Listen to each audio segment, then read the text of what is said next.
When you have a horse like this, it's very sensitive, and we don't know what we're going to get for a reaction. Is you can learn to just take the whip across the horse like this, and sometimes, maybe 2 or 3 days, I will do this, like go back on the rail again. Because the horse will kick or be violent, I will spend 6 or 7 days. I just walk up to the horse like this. I have the rider halt. Some of you can't see me.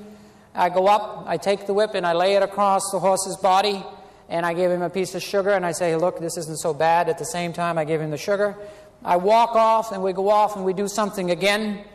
This, I'm talking about the horses that are very, very, very nervous to the whip. Then I'll go back again. Before you know it, this horse doesn't fear me, and I lay the whip the same way again. And then later, I put the whip down here just below the hock a little bit, and I wait to see what kind of a response I get, which he's asleep, the lights are on, but nobody's home. Come here.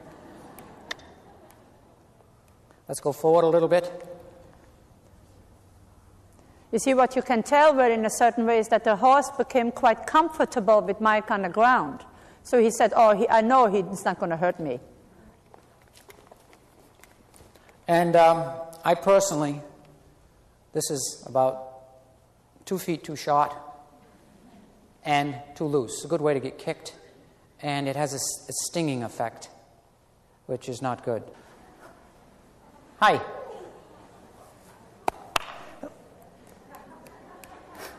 Good boy.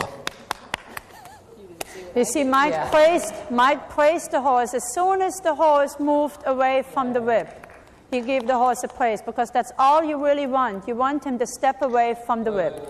If he steps up and just moves the leg, it's wonderful, because that is the reaction you like to get.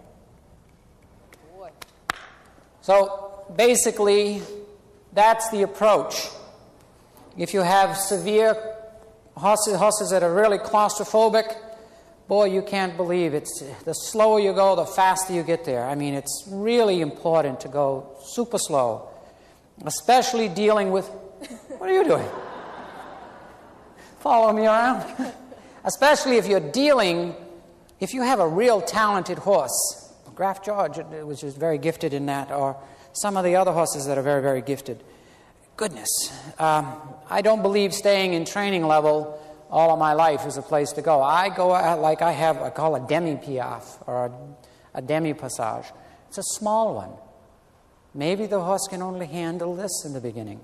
Maybe he comes back and that's all he can do. Or all he can do is this is his first introduction to this horse. He's never done it. Maybe that's all he can do. So it's very progressive, and I look to see the degree of acceptance, and then I add or subtract.